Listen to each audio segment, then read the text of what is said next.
So, hello everybody and welcome. Yes, welcome back here at BSN Network. You'll get back here, BSN Network. This is the BSN Network podcast here today. It is Monday, February 14th. Hope everybody's having a day so far and a good rest of their day yesterday. It is, in fact, Monday, February 14th here today, coming off another big weekend in the world of sports, and it is, in fact, the day after Super Bowl 56.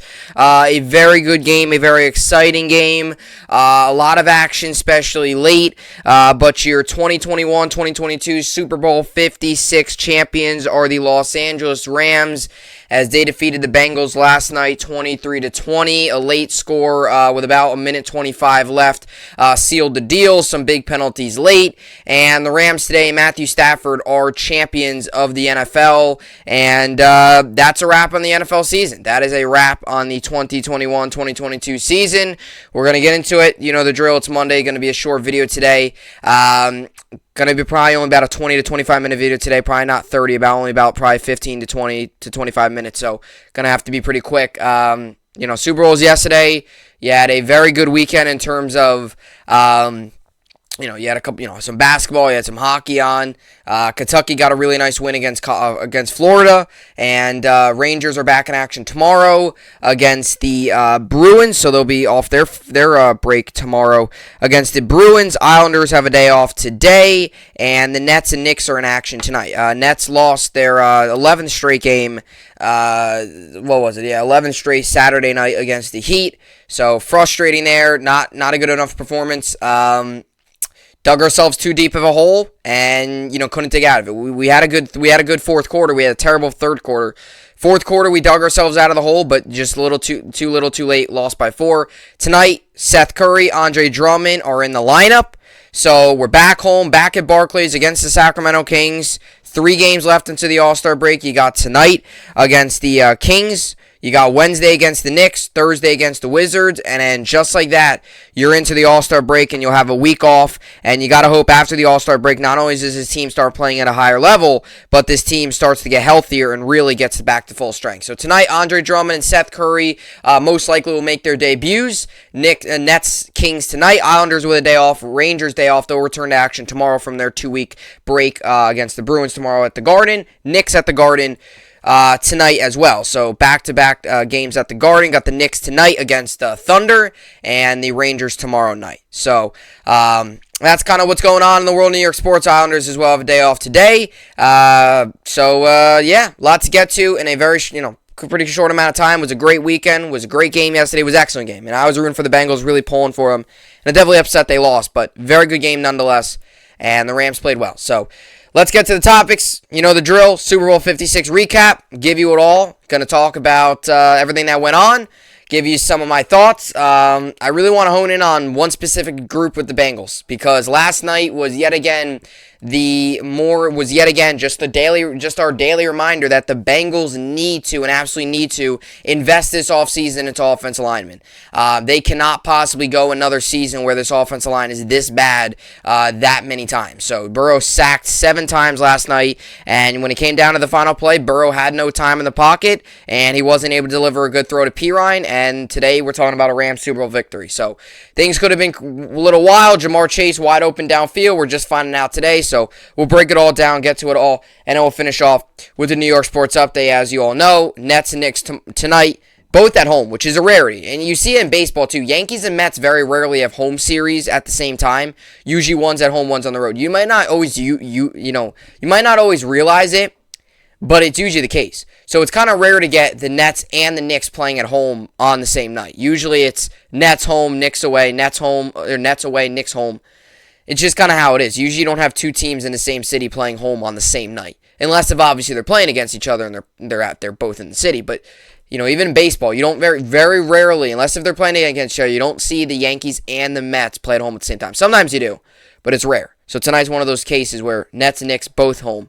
Knicks at the Garden, Nets at the Barclays, Nets, Kings, Knicks, Thunder, both hockey teams with a day off. Alrighty, so with all that being said, got a lot of recap on yesterday's Super Bowl. And yeah, with all that being said, this is BSN Podcast, and let's get right into it.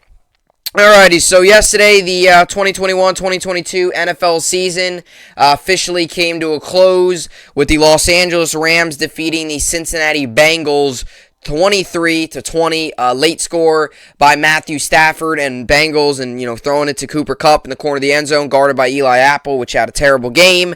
And the Rams come out victorious, and Matthew Stafford gets his first ever championship. Aaron Donald gets his first ever ring. Cooper Kupp gets his first ever ring and Super Bowl MVP. I want to go more into Cooper Kupp tomorrow. I want to kind of talk about just his historic season, because Offensive Player of the Year, all the receiving yards, all the touchdowns, all the catches, Super Bowl champion, and Super Bowl MVP. This is probably one of the most historic. This is probably the most historic NFL receiving season we've ever seen. And that's even going back to days of Jerry Rice and some of the seasons Megatron had. This is probably the greatest we've ever seen.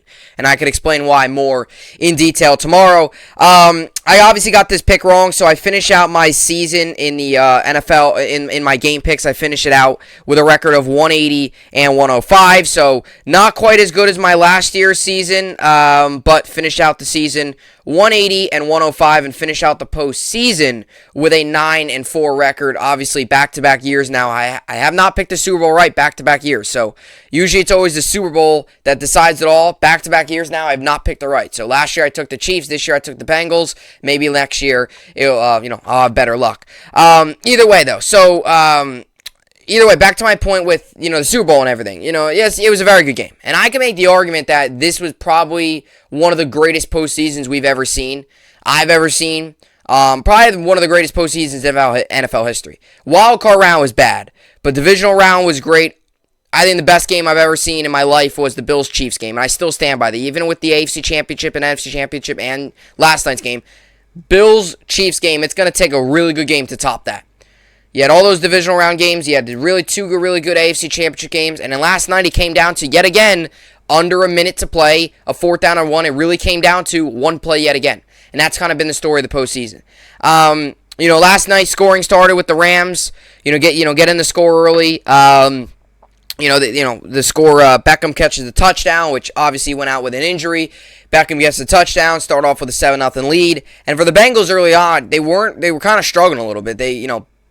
Burrow was under pressure a little bit, some bad throws early, a little bit of kind of choppiness, a little bit of nerves, I think it was, the first couple of possessions. It was a little bit of, kind of just, get your feeling out process. Young team, big spotlight, millions and millions and millions watching a packed house, SoFi Stadium, Super Bowl 56. I mean, when, for a young team to have to go out there and succeed right away, it's tough. So they definitely were a little slow out of the gate, a little sluggish a little bit. Defense played very well. And the Rams could not run to save their life. I mean, they were terrible running, and both teams really. This was not a running football game. To all those out there who said this is going to be a ground and pound type game, simply not true. Because every time the Rams tried to run it, it wasn't working. The Rams' longest run of the day was by Cam Akers, who I believe had an 8-yard run. Second longest, Matthew Stafford was tied for the second longest run. That's when you know it's bad. That's when you know you have problems in the run game. So start off with that. Bengals then come back, kick a field goal. Bengals then come back, kick a field goal at 7-3. Going into the second quarter, Stafford gets it to Cooper Kupp, and it's a touchdown. 11-yard touchdown, and the back corner of the end zone, nobody was even on him. And as kind of a fan there watching that game, I was like, Bengals absolutely need to come back and score early, score here. Because the last thing the Bengals needed was to go down 14 or go down 13-3. Because Matt Gay or Johnny Heckard bobbled the snap, so Matt Gay couldn't kick it. The last thing they needed was to go down 13-3, then maybe have a 3-and-out, then Rams take it downfield and go up down 20-3. So Bengals got a much needed score. It was Mixon. I don't think. What were the odds on Joe Mixon throwing the first touchdown of the game for the Bengals? That was to T. Higgins. It was a 6-yard touchdown, T. Higgins from Joe Mixon. That was a 13-10 game. And then you go into the third quarter, and craziness struck to start the third quarter. Struck to start the third quarter. So first play of the third quarter, right? Bengals deferred. By the way, the coin toss was heads, which you could bet on the coin toss. Crazy how it is. You could bet on the coin toss. So coin toss was heads. Bengals won it. They deferred. Come out first play of the second half. touchdown to T. Higgins. And yes, it was a clear pass interference. The refs did not call it, but it was a clear pass interference. It was obvious T. Higgins had the face mask of Ramsey, kind of shrugged him away. It was clear as day. It was a pass interference, and it was clear as day that it should have been called back. It wasn't. T. Higgins goes downfield, scores a touchdown. Then the very next play for the Rams. They kick it off. Rams get it. Off the chest of the backup receiver. Boom. Into the hands of the Bengals. And the Bengals then get a turnover. So now you're talking about then the Bengals kick a field goal, 20-13. So in the span of 5 minutes, the Bengals score 10 points to start the second half. And that right there in itself, Bengals could have easily took that game and ran with it. They didn't. And now we're talking about today, the Rams. Both these teams had opportunities to run away with this game. Rams had an opportunity early. When they took a 13-3 lead, if they stopped the Bengals that next drive, there's a good chance Bengals go down 20-3, and we're talking about a blowout today. And to start off the second half with 10 unanswered points in 5 minutes, and then if the Bengals got a stop or another turnover, or their offense didn't stall late in the fourth, we're talking about a Bengals win today. So both teams had opportunities in the game to really take over, and neither did, and that's why we're talking about a 3-point win by the Rams. Rams then come back, field goal by Matt Gay, 20-16, which to this point was really the last scoring up until under 2 minutes left in the fourth quarter. And look, I don't blame the game on the refs. I never blame the game on the refs. I never will. If you want to watch me, never blame the game. Watch my video pretty long time ago. Rams-Saints game. NFC Championship game. What was it, 2018? The year that it was the Rams and Patriots in the Super Bowl. That year, where it was the terrible Super Bowl. Horrible Super Bowl. 13-3 was like the final score. That year was when one of the worst calls I've ever seen was made. I never blame the game on the refs. Never will, never have, and I'm not going to blame it here. But the fact that there was I think it was like 3 penalties called, and I was talking to people watching the game, and I was like, there's been no penalties in this game. And all of a sudden, like 3-4 penalties were called. There were 3 penalties were called in like 4 plays. Pass interference, holding, this, that, this is that.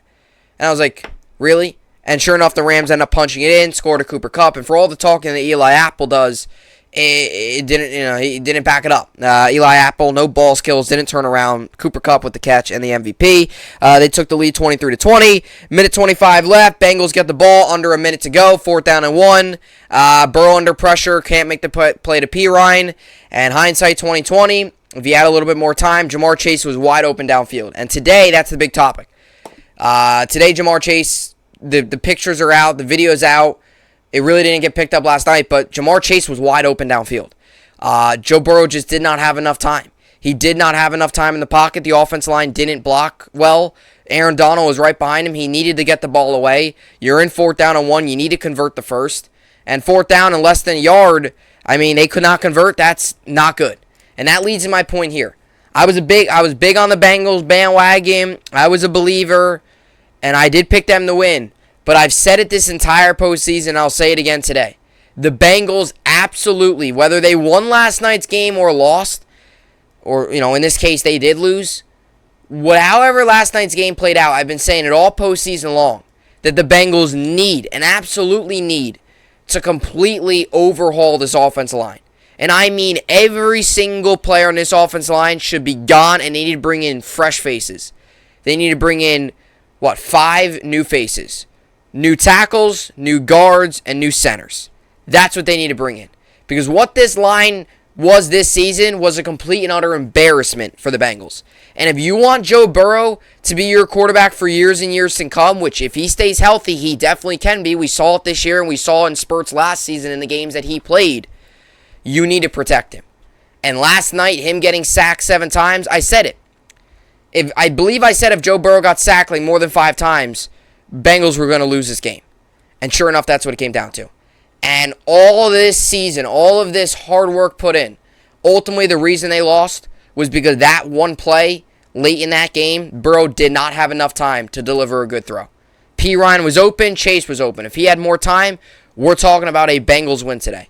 That's the reality. And you could go out there and say whatever you want. Oh, Rams couldn't. No. Rams would have had to go down the field in about 20 seconds. Wouldn't have happened. Telling you it wasn't going to happen. So, They got it. They got to do it. And the Bengals are two big pieces away. Offensive line you need to overhaul, and you need to find some legit corners. And those are their big needs going into this game, and that's what I talked about. Can they stop Cooper Kupp? They didn't. I said if Cooper Kupp has a field day, they're going to get crushed. They didn't get crushed, but Cooper Kupp had a really good game, 92 yards and 2 touchdowns.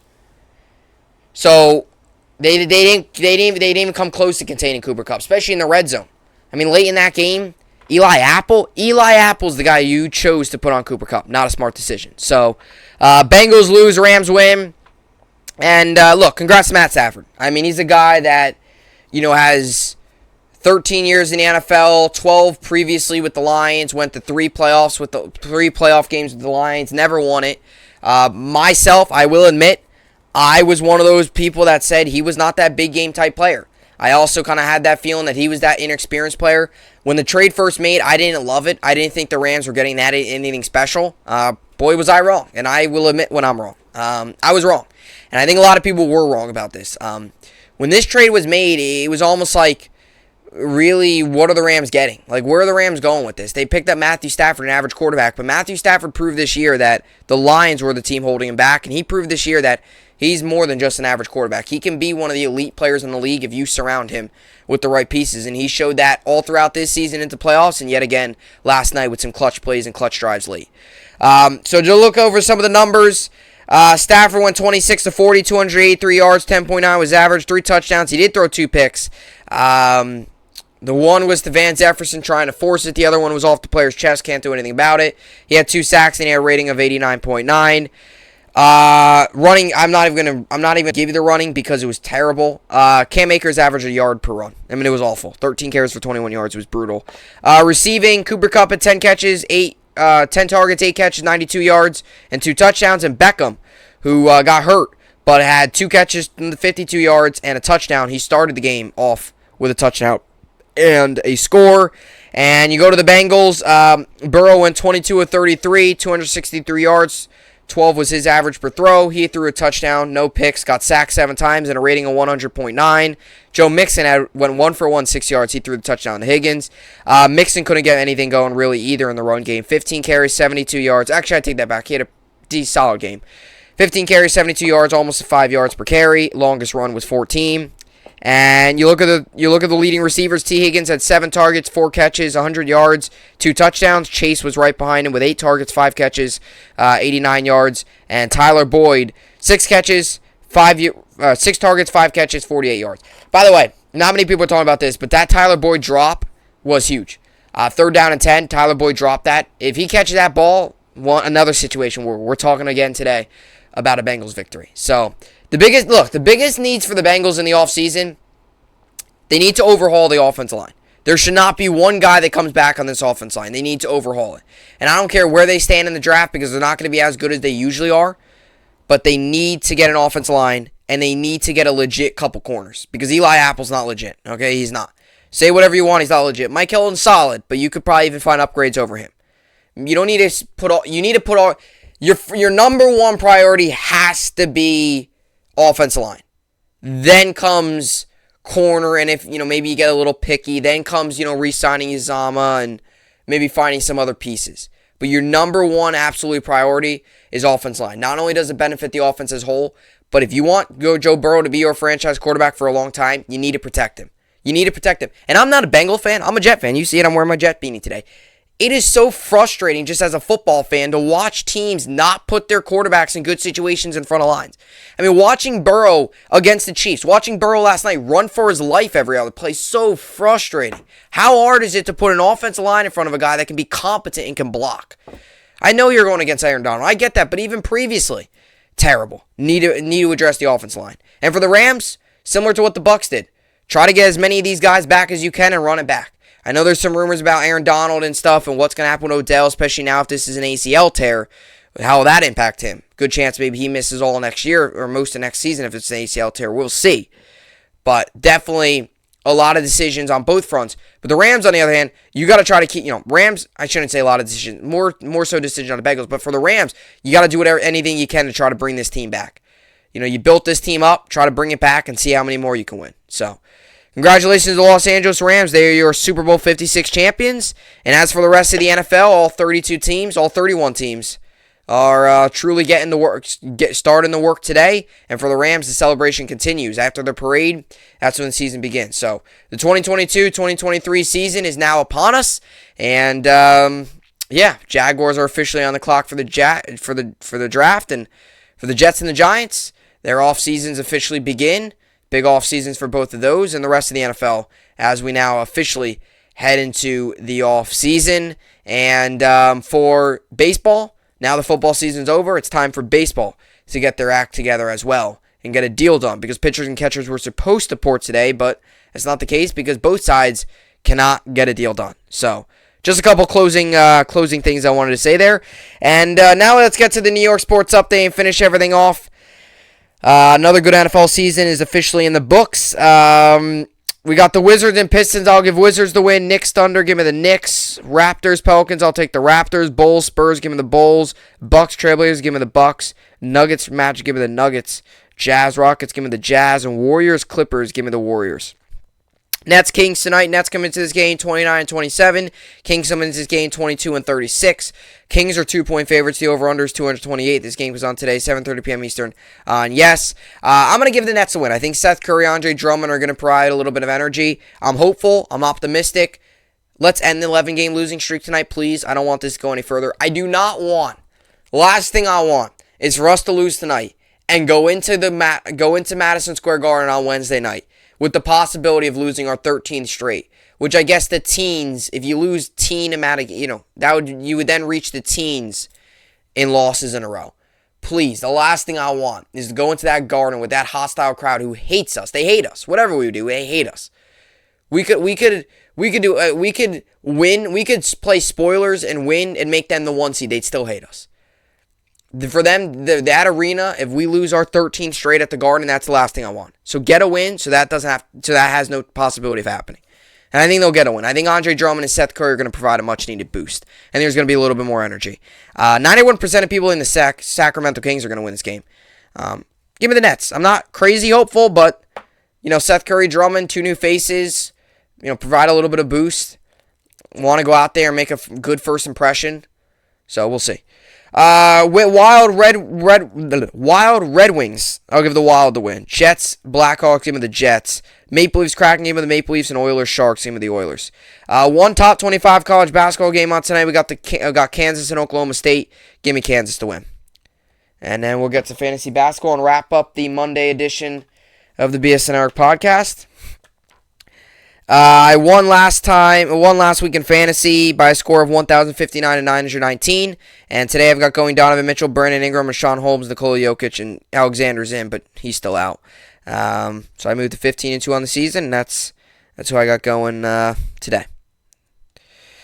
Alrighty, so that's what I got for the podcast here today. Another good one in the books.